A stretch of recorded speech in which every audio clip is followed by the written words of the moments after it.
ओम नमो ब्रह्मादिभ्यो ब्रह्म विद्या संप्रदाय कर्तृभ्यो वंश ऋषिभ्यो महद्भ्यो नमो गुरुभ्यः।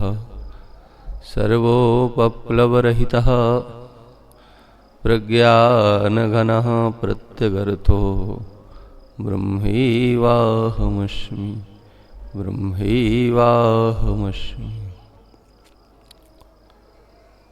श्रुतिस्मृतिपुराणानामालयं करुणालयं नमामि भगवत्पादं शङ्करं लोकशङ्करं। शङ्करं शङ्कराचार्यं केशवं वादरायणं सूत्रभाष्यकृतौ वन्दे भगवन्तौ पुनः पुनः। ईश्वरो गुरुरात्मेति मूर्तिभेदविभागिने व्योमवद्व्याप्तदेहाय दक्षिणामूर्तये नमः। प्रशान्तभावं शिवमद्वितीयं प्रदायकं मुक्तिमखण्डबोधं प्रणाशकं मोहमदादिदोषान् प्रणमामि तं सद्गुरुं वामदेवं प्रणमामि तं सद्गुरुं वामदेवम्। ओम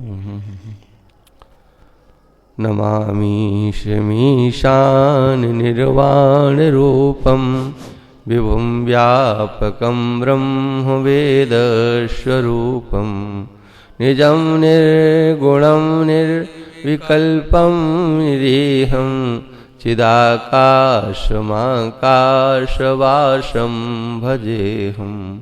निराकारमोङ्कारमूलं तुरीयं गिराज्ञानगोतीतमीशं गिरीशं करालं महाकालं कृपालं गुणागारसंसारपारं नतोऽहं। तुषाराद्रिशङ्काशौरं गम्भीरं मनोभूतिकोटिप्रभाश्रीशरीरं स्फुरन्मौलिकल्लोलिनीचारुगङ्गा लसद्वालभालेन्दुकण्ठे भुजङ्गां चलत्कुण्डलं भ्रूनेत्रं विशालं प्रसन्नाननं नीलकण्ठं दयालुं मृगाधीशचर्माम्बरं मुण्डमालं प्रियं शङ्करं सर्वनाथं भजामि।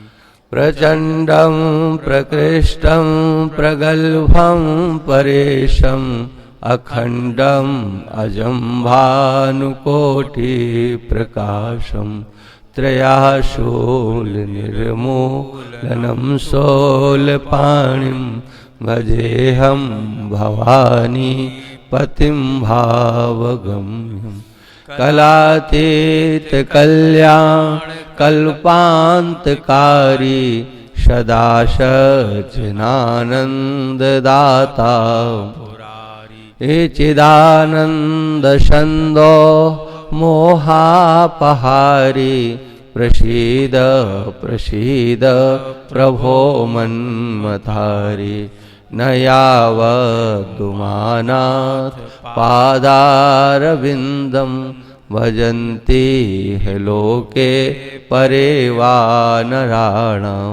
न तावत्सुखं संतापनाशं प्रसीद प्रभो सर्वभूताधिवासं।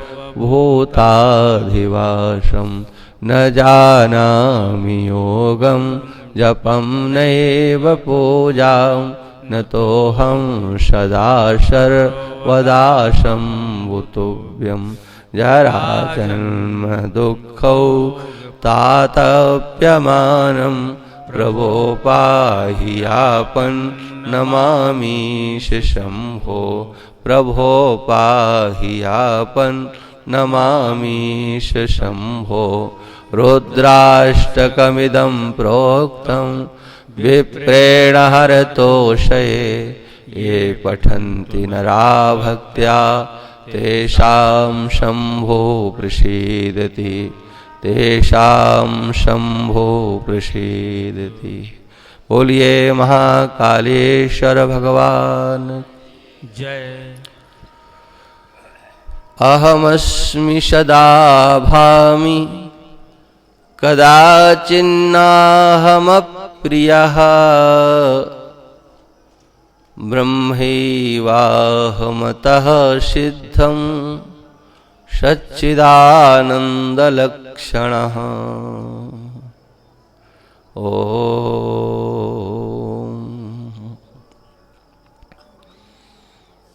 समादरणीय संत वृंद, भक्तवृंद, मातृशक्ति,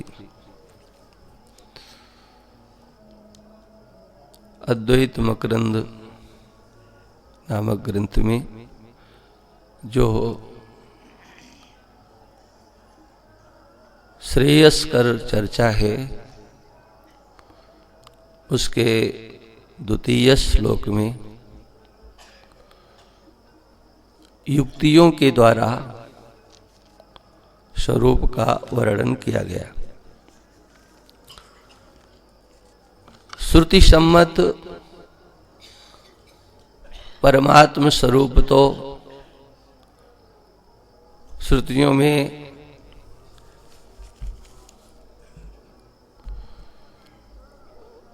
पुराणों में, इतिहासों में, भगवद गीता इत्यादि में उपलब्ध होता है, किंतु मात्र वह परमात्म तत्व, ब्रह्म तत्व या जिसे आत्म तत्व कहा जाता है, वह केवल शास्त्र का ही विषय नहीं रहे, श्रुतियों का ही प्रतिपाद्य विषय नहीं रहे, वो हमारे बुद्धि का विषय बन जाए। हम अपनी बुद्धि से उस परमात्म तत्व को समझ लें। कोई भी ऐसा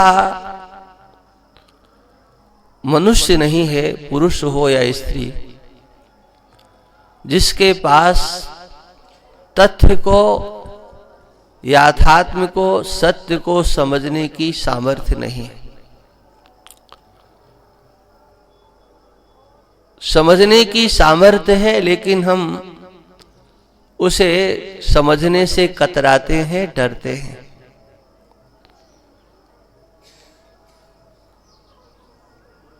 इसीलिए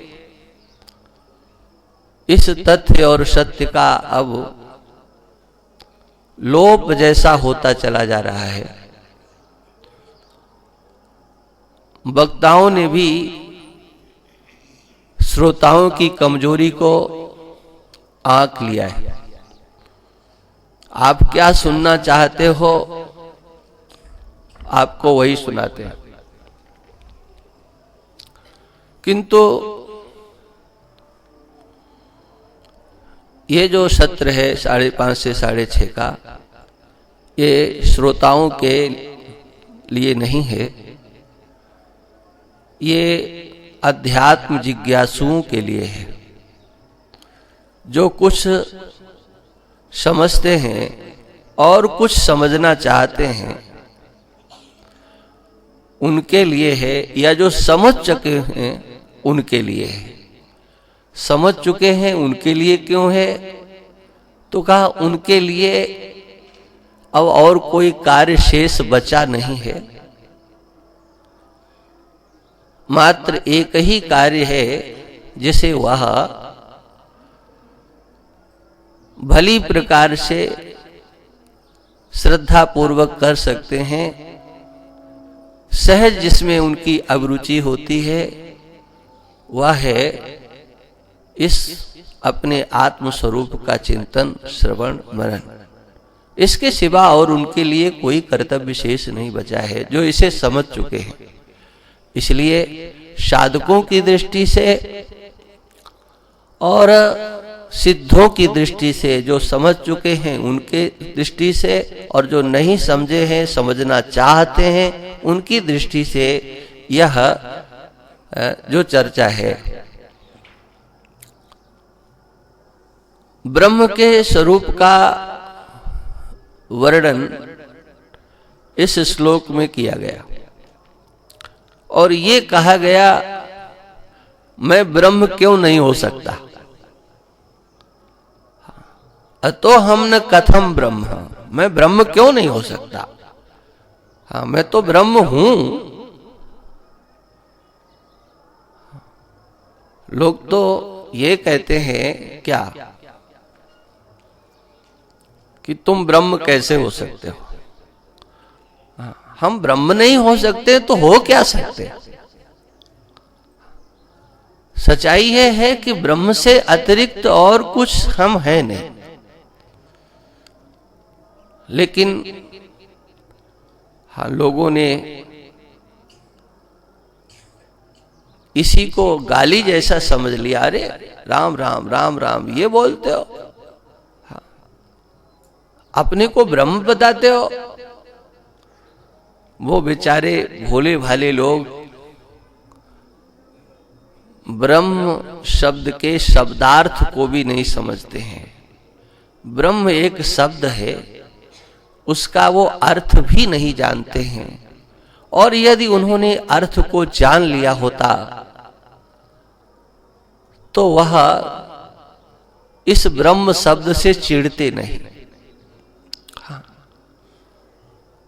यदि जान लिया होता, और अगर जान करके भी आप उसका विरोध कर रहे हो, शब्दार्थ को जान लिया है और फिर भी आप उसका विरोध कर रहे हो, उस विरोध करने वाले के लिए हम कह सकते हैं उससे ज्यादा कुटिल और कपटी कोई नहीं।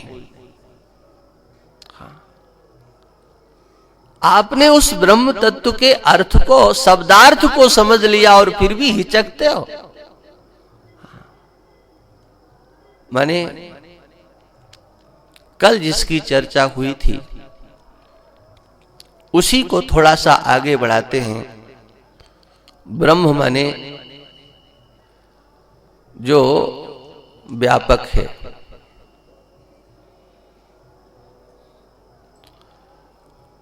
आवाज को ठीक करो भाई,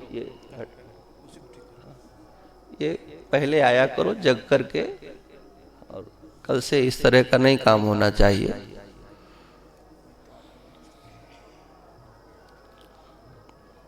कोई कमी है तो बाजार से ला करके ठीक करो, नहीं तो बिना माइक के तुम सत्संग चलने दो। ये हमको अच्छा नहीं लगता, बिल्कुल विक्षेप स्वीकार नहीं है कतई। इसको बंद करो, सामने वाले को जैसा चलता था उसे वैसे चलने दो।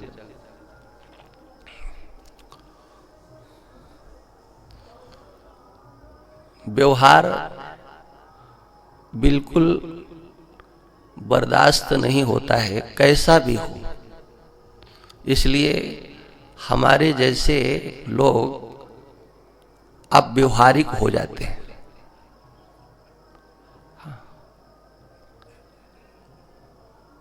एक नंबर का अब व्यवहारिक होता है वो साधक, एक नंबर का, जो आत्मचिंतन में संलग्न होता है, उसे ये व्यवहार बिल्कुल अच्छा नहीं लगता। हमारा प्रारब्ध कुछ ऐसा है जिसके कारण आप लोगों के बीच में बैठ करके कुछ कहना पड़ता है।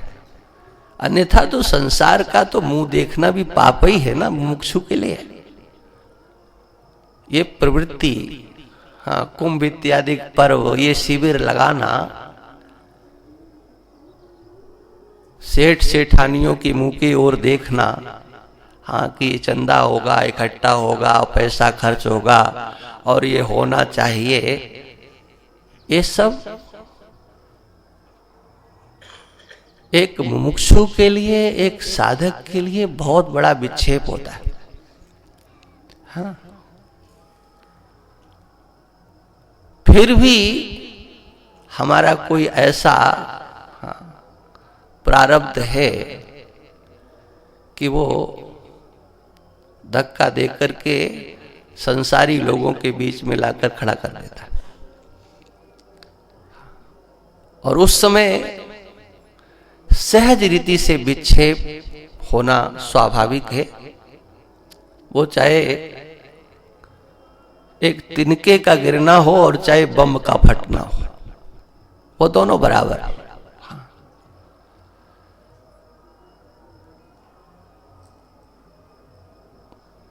आप लोगों को लग रहा होगा कि जब ये इतनी बड़ी चर्चा करते हैं तो थोड़ी थोड़ी बात में ऐसा क्यों करने लगते? अरे हमारा तो बस चले ना, तो ये सबको हम चलने ही न दें। हाँ,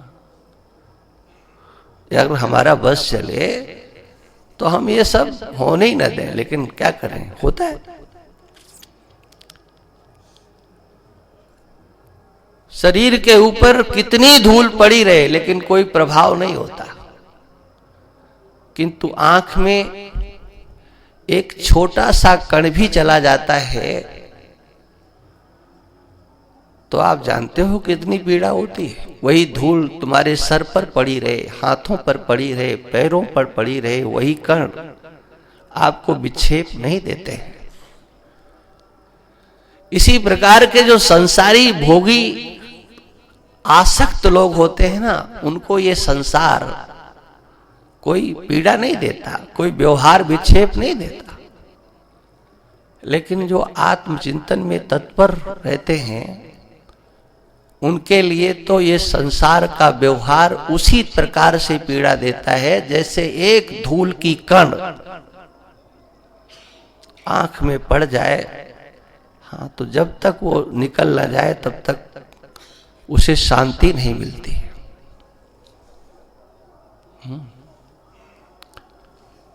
ये तो बहुत शांत चित्त वालों का विषय है। हम तो ये सोच करके इस विषय का यहाँ पर कथन करते हैं कि इसी में हमारा अभ्यास हो जाता है, चिंतन हो जाता है। हाँ, जैसे अपनी लोग भड़ास निकाल लेते हैं ना, ऐसे हम भी हाँ एक भड़ास जैसी सत्संग के बहाने से निकाल लेते हैं। और उस भड़ास निकालने में जब कोई विक्षेप होता है तो वो सहन नहीं होता। चर्चा ये कि ब्रह्म तत्व हमारा अपना स्वरूप है, लेकिन उसको हमने समझा ही नहीं है। और उसके समझने के लिए कुछ बातें समझना बहुत आवश्यक है। जो लोग पीछे आते हैं, माताओं को उनको सबको पीछे ही बैठ जाना चाहिए। या तो आओ नहीं, आओ तो समय से आओ, और नहीं तो जहां हो वहीं बैठे रहो। हाँ, हम आंखों में पट्टी बांध करके प्रवचन नहीं करेंगे। तुम लोगों की चेष्टाएं, आना जाना हमें बर्दाश्त नहीं है। आप लोग मत आओ, समय से नहीं आ सकते हो तो मत आओ, और नहीं तो हमको कल से एक गेट पर खड़ा करना पड़ेगा लौटालने के लिए।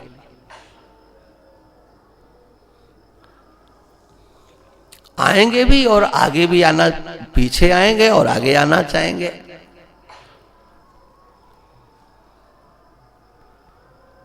तो मैं ये निवेदन कर रहा था कि वह ब्रह्म तत्व अपना स्वरूप है, उसके सिवा और कुछ है नहीं। लेकिन प्रश्न होगा कि पहले आप ब्रह्म को बताओ तो सही कि ब्रह्म क्या चीज है।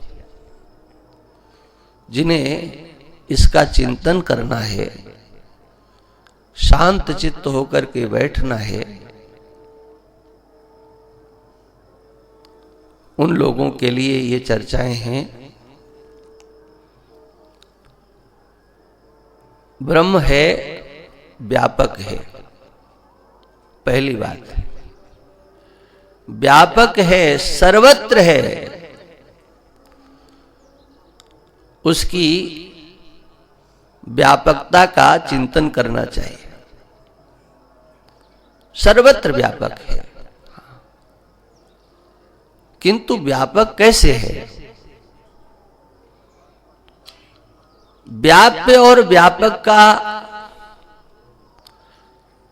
स्वरूप अगर वर्णन करेंगे तो द्वैत की प्राप्ति हो जाएगी।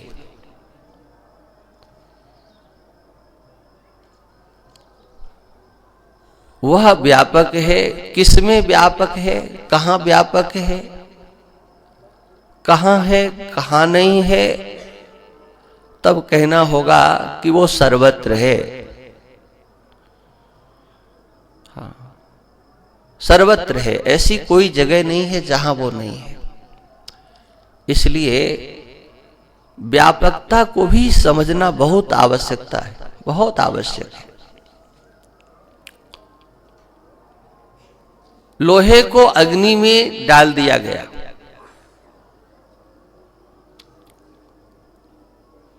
लोहा अग्नि स्वरूप हो गया। क्या वो लोहे में अग्नि की तरह से व्यापक है? हाँ। सर्वत्र अग्नि है, लेकिन सर्वत्र होते हुए भी कालिक है।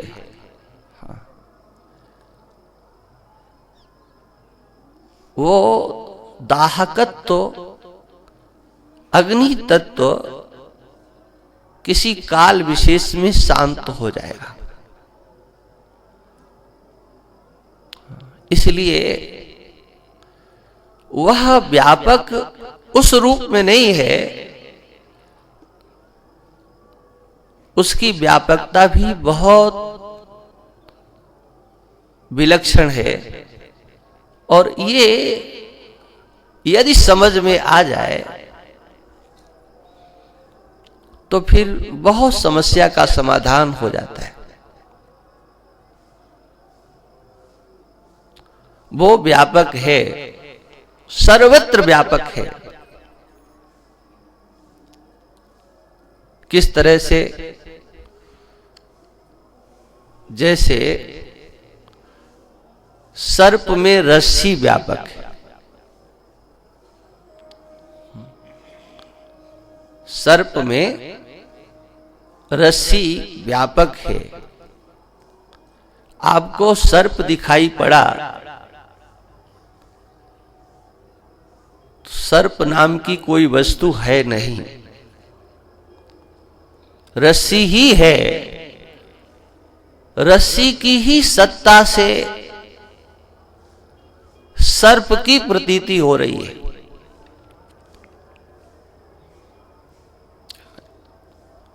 अथवा ये भी अगर समझ में नहीं आता है तो ये समझ लो, जिस तरह से घड़े में मिट्टी व्यापक है, घड़े में जैसे मिट्टी है, ऐसे ही संसार में परमात्मा है, वो सर्वत्र है। इसकी चर्चा समय आने पर कभी और आगे करेंगे, लेकिन सर्वत्र वह है और यही ब्रह्म शब्द का अर्थ है। जो कुछ दिखाई पड़ रहा है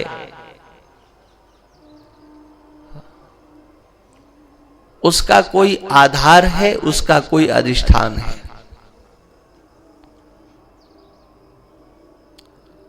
वह सर्वाधिष्ठान है। सर्वावभाषक है, वो ब्रह्म सर्वावभाषक, सबको प्रकाशित कर रहा है। वो अन्य के द्वारा प्रकाश नहीं है, वह स्वयं प्रकाश है। स्वयं प्रकाश होते हुए सर्वावभाषक। कितनी बातें हुई, सर्वव्यापक है, सर्वाधिष्ठान है और स्वयं प्रकाश, सर्वावभाषक, सबको प्रकाशित कर रहा है। और एक बात और है, वो प्रत्यक्ष है।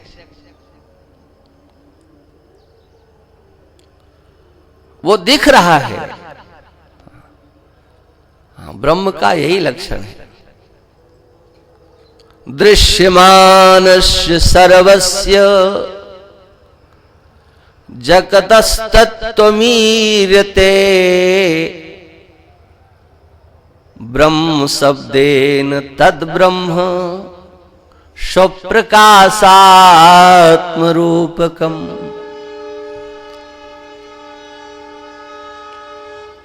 श्रुति भगवती कहती है, ये जो दिखाई दे रहा है, हाँ, पंचदशीकार श्रुति भगवती के ही शब्दों को यथावत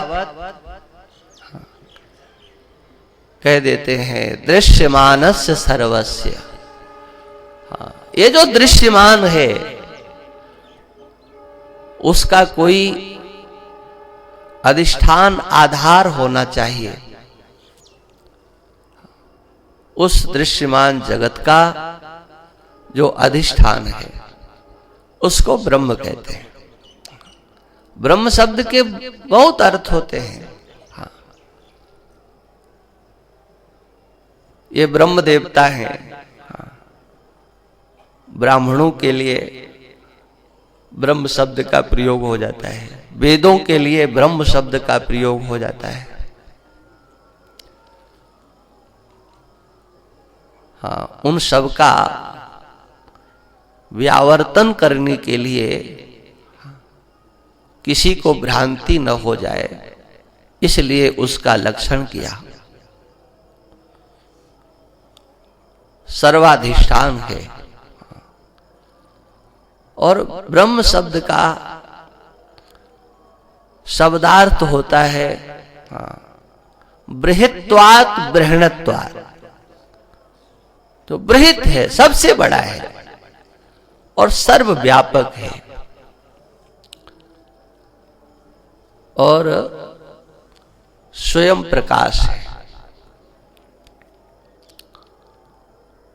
स्वयं प्रकाश कैसा स्वयं प्रकाश?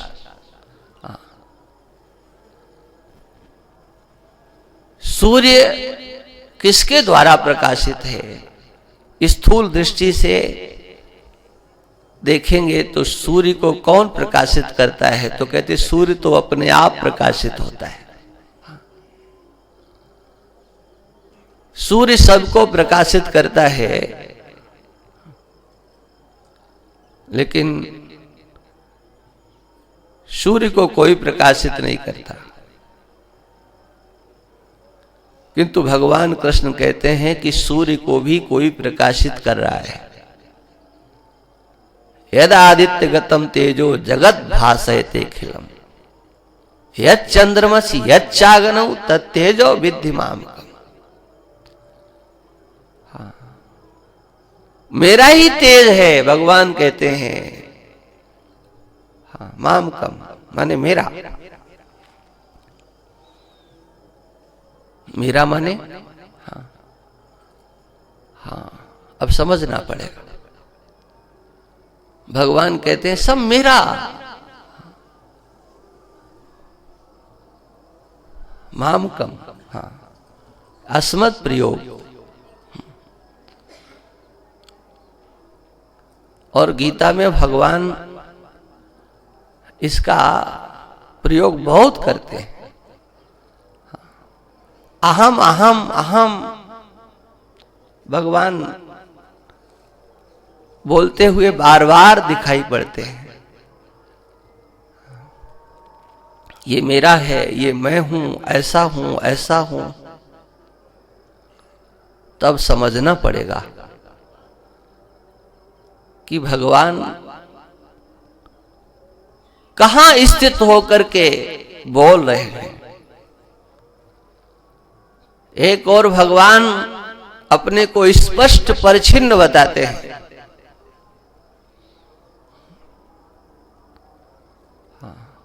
क्या कहते हैं? वृष्णि नाम वासुदेवोस्मि। अर्जुन, विष्णुवंशियों में मैं वासुदेव हूं। और दूसरी ओर कहते हैं, मेरे सिवा और कुछ नहीं है। मत्तः परतरम नान्यत्। मेरे सिवा और कुछ है ही नहीं। मयि सर्वमिदं प्रोतम। ये सब मेरे में ओतप प्रोत है। तब ये चिंतन करना पड़ेगा कि भगवान कह रहे हैं तत्तेजो विद्धि मामकम। यहां पर इस मामकम शब्द का क्या अर्थ हो सकता है?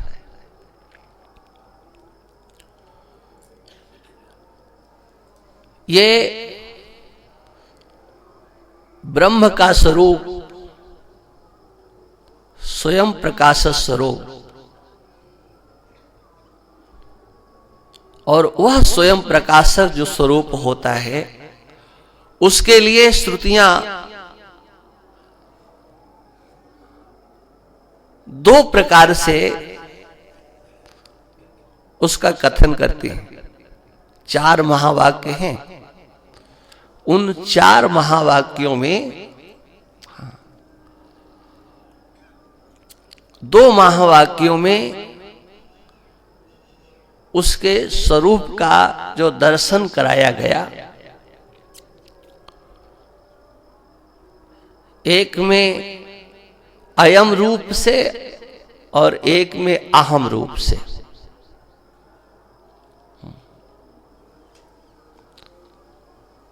एक महावाक्य में अयम शब्द का प्रयोग किया गया और एक में अहम शब्द का प्रयोग किया गया।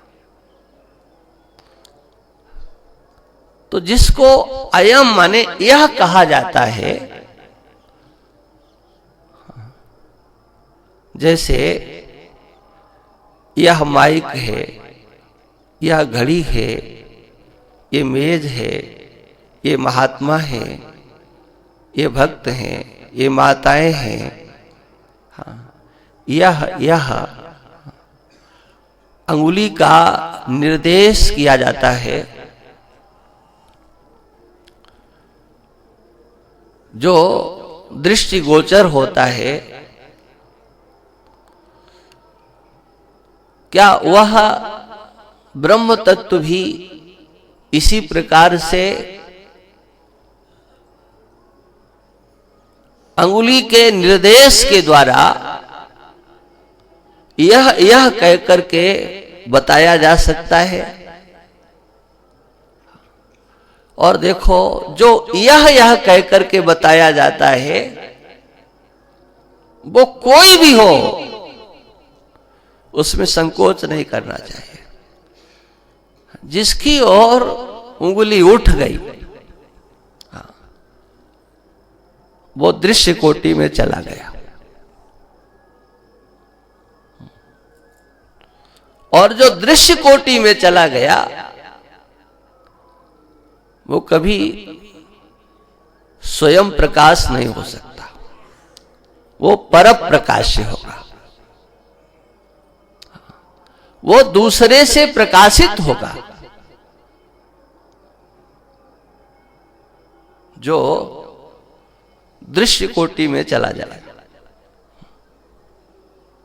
इसलिए ब्रह्म के लिए स्वप्रकाशात्म रूपकम, उसका स्वरूप है स्वयं प्रकाश। पर के द्वारा वह प्रकाशित नहीं हो सकता है। वो स्वयं प्रकाशित है। अच्छा, एक बात और है, प्रत्यक्ष जो होता है वह पर प्रकाश से होता है। तो कहा कि देखो, ये स्वयं प्रकाश होते हुए भी प्रत्यक्ष है और प्रत्यक्ष होते हुए भी स्वयं प्रकाश है। प्रत्यक्ष और अपरोक्ष ये दोनों पर्यायवाची शब्द हैं। अपरोक्ष कहो या प्रत्यक्ष कहो, ये दोनों पर्यायवाची हैं। परोक्ष शब्द का अर्थ होता है जो हमारे इंद्रियों का विषय नहीं बनता। अरे इंद्रियों का ही नहीं, जो हमारे अंतःकरण का भी विषय नहीं बनता। न तत्र वाग गच्छति न मनः, वहां वाणी नहीं जा पाती है, वहां तक मन की पहुंच नहीं है।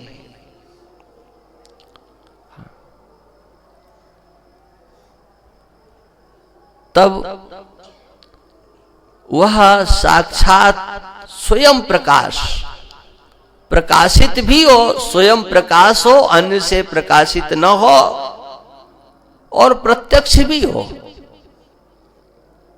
ऐसे किसी की खोज करो, उसे ढूंढो जो प्रत्यक्ष हो, हाँ,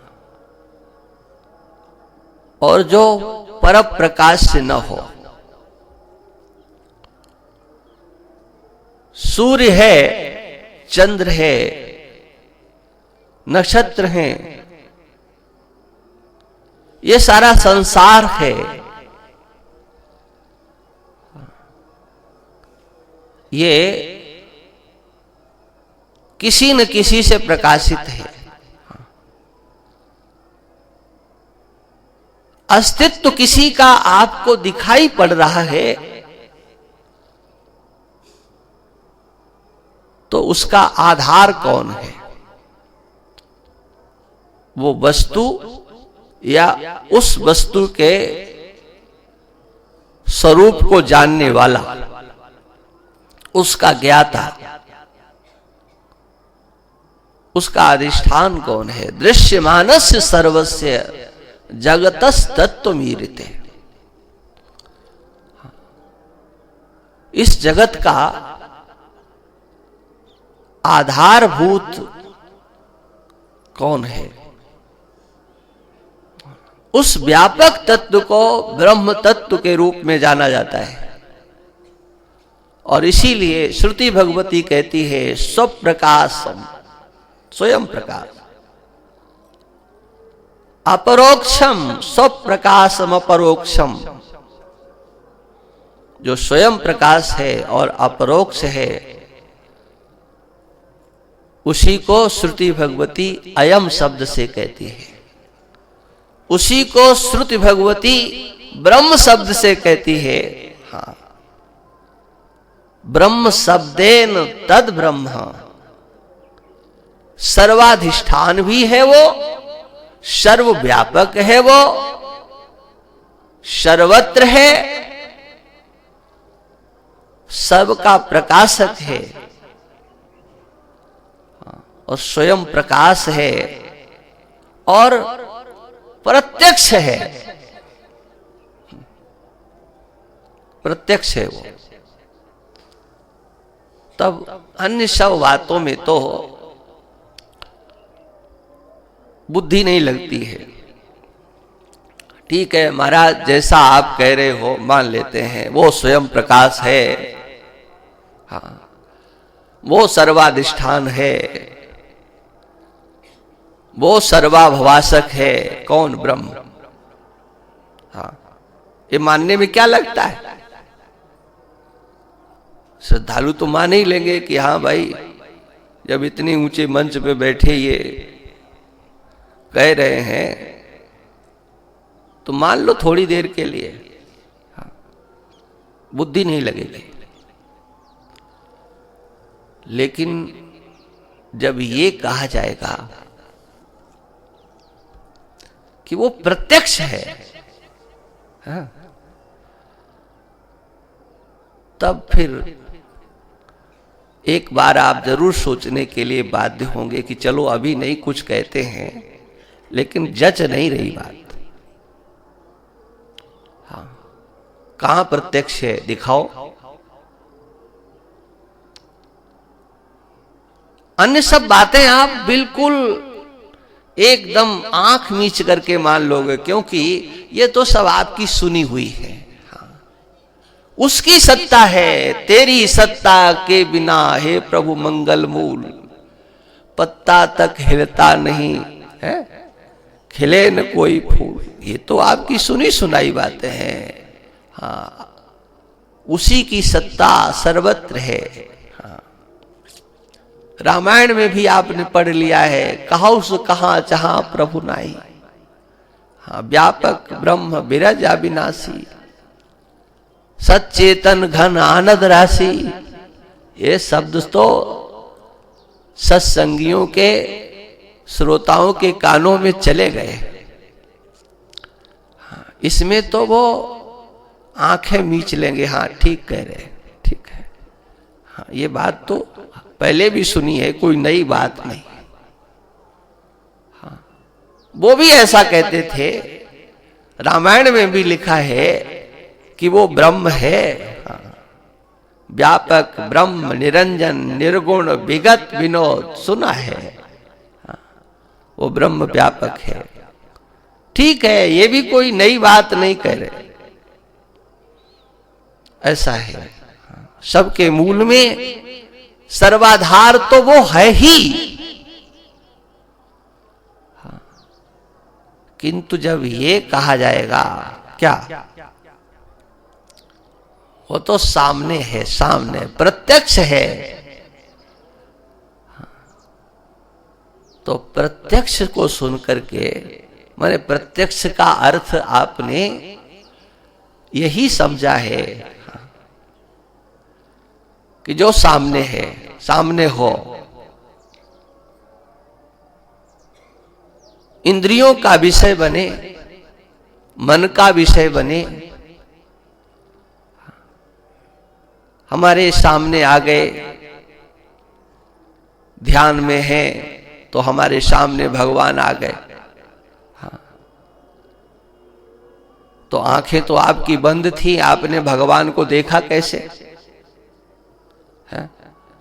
ध्यान जब किया जाता है तो आंखें खोल करके करते हो कि आंखें बंद करके? है?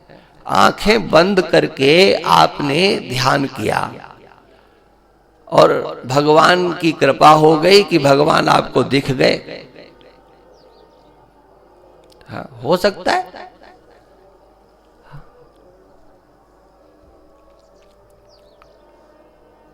ऐसा संभव है। हाँ। अब कोई हमको पूछ दे ऐसा आपको कभी हुआ क्या? हाँ, तो हमें ऐसा कभी नहीं हुआ, हम गारंटी से कहते हैं।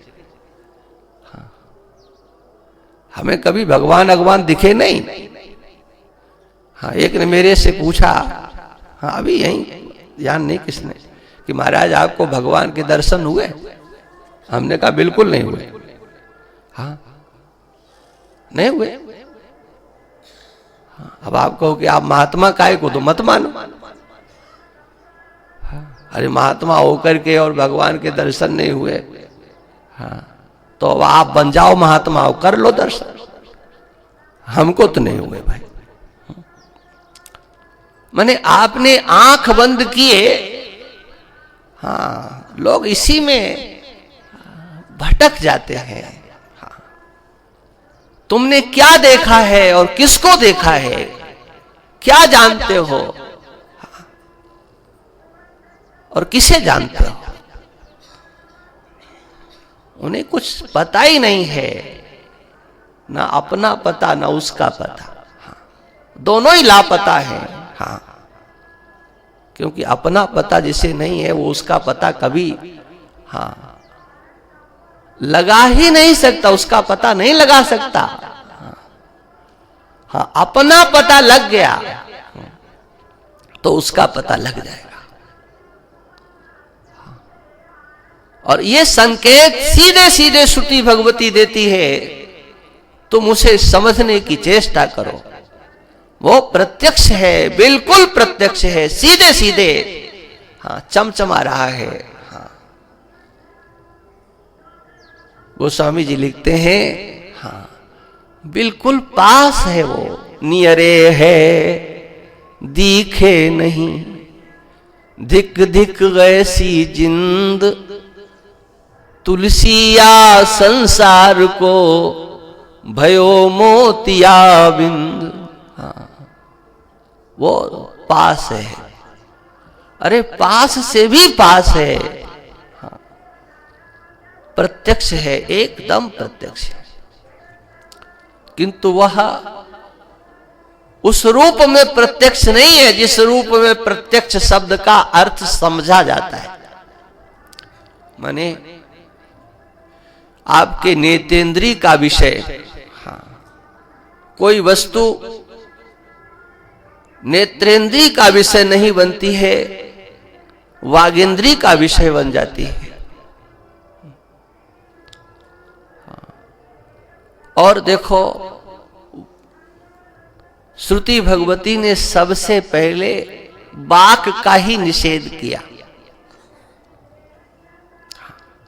वाक का ही निषेध किया। वो वाणी का विषय नहीं, वहां तक वाणी नहीं जाती है। वाणी में की गति व्यापक है, चक्षु की गति परिच्छिन्न है।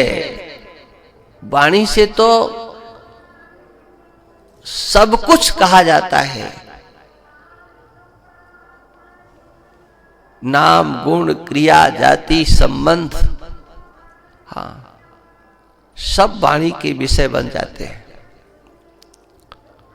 लेकिन वह वाणी का भी विषय नहीं बन पाता है, इसलिए वो उस रूप में प्रत्यक्ष नहीं है जिस रूप में संसार के लोग जानते हैं। वह उस ध्यान योगियों की तरह से मन का भी प्रत्यक्ष नहीं है। हाँ, जैसे ध्यान में भगवान आ जाते हैं तो आप किससे देखते हो? आंख से देखते हो कि मन से देखते हो? हाँ, वो सगुण साकार विग्रह का दर्शन मनोमय ही होता है, निश्चित मनोमय होता है। आप कहें नहीं नहीं हमने तो आंख से देखा, उसने आंख से देखा, तो जिस किसी ने भी देखा है उसने अपने मन से देखा है। वो मनोमय है, मात्र मनोमय है। किसी ने भी देखा है उस परमात्मा को किसी ने चर्म चक्षुओं से ही देखा है, मान लेते हैं आपकी बात, लेकिन वह ईश्वर मनोमय है। हाँ, जाकी रही भावना जैसी, प्रभु मूरत देखी तिन तैसी। इसके द्वारा क्या कहा गया?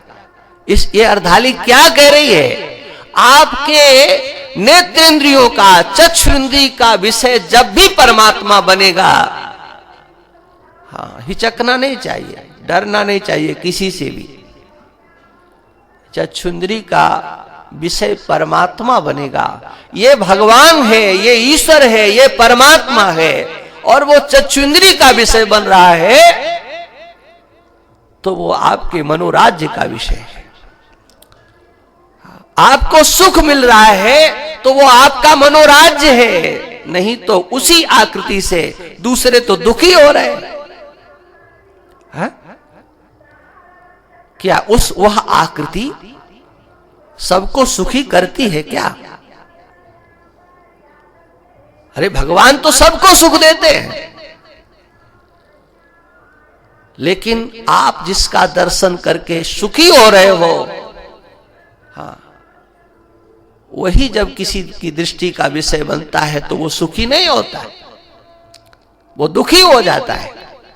और इसीलिए आप देखिए, इन कथाओं में आप गहराई में जाएंगे तो आपको बहुत कुछ मिलेगा। दोनों स्थानों पर, मानस में भी और भागवत में, भगवान कृष्ण के स्वरूप का वर्णन किया गया कि एक ही कृष्ण है, लेकिन दृष्टियां सबकी अलग अलग हैं। कोई कुछ देखता है, कोई कुछ देखता है। तो ये क्या हुआ?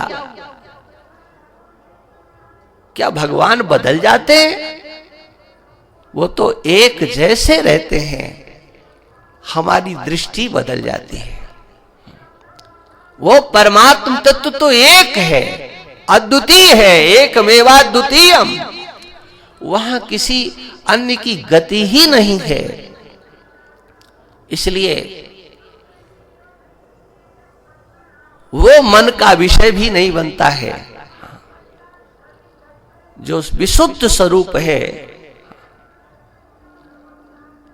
वो मन का विषय भी नहीं बनता है, किंतु फिर भी वो प्रत्यक्ष होता है। हाँ। और वो सबकी अनुभूति का विषय बनता है। ये नहीं कि वो कहे हमने तो देखा है, तुमने नहीं देखा है। नहीं, वह जो ब्रह्म तत्व है वो सबकी अनुभूति का विषय है। और जो सबकी अनुभूति है, इसी का वर्णन इस अद्वैत मकरंद नामक ग्रंथ में द्वितीय श्लोक में किया गया। और वो किस रूप में? सच्चाई के रूप में। मैं ब्रह्म हूं। ब्रह्म का स्वरूप जो वर्णन किया गया है वो मैं हूं। श्रुति भगवती सत्यम ज्ञान मनंतम ब्रह्मा, वो सत्य है, वो ज्ञान स्वरूप है, वो आनंद स्वरूप है। हाँ, वह सच्चिदानंद स्वरूप है ब्रह्म। ये ब्रह्म का लक्षण, ये ब्रह्म का लक्षण नहीं। ग्रंथकार कहते हैं ये तो हमारा लक्षण है। हाँ, ऐसा तो मैं ही हूं। जैसा लक्षण श्रुति भगवती ने वर्णन किया है, वेद भगवान जैसा कहते हैं, व्यास भगवान जैसा कहते हैं, भगवत्पाद शंकराचार्य भगवान जैसा कहते हैं, सदगुरुदेव भगवान जैसा कहते हैं, हाँ, वो तो सब मेरे ऊपर ही घटित हो रहा है। यदि कोई स्वयं प्रकाश स्वरूप है, यदि कोई अपरोक्ष है, तो वो मैं हूं। चलो, अब इससे आगे की जो चर्चा है हम लोग कल करेंगे। बोलिए सच्चिदानंद भगवान की।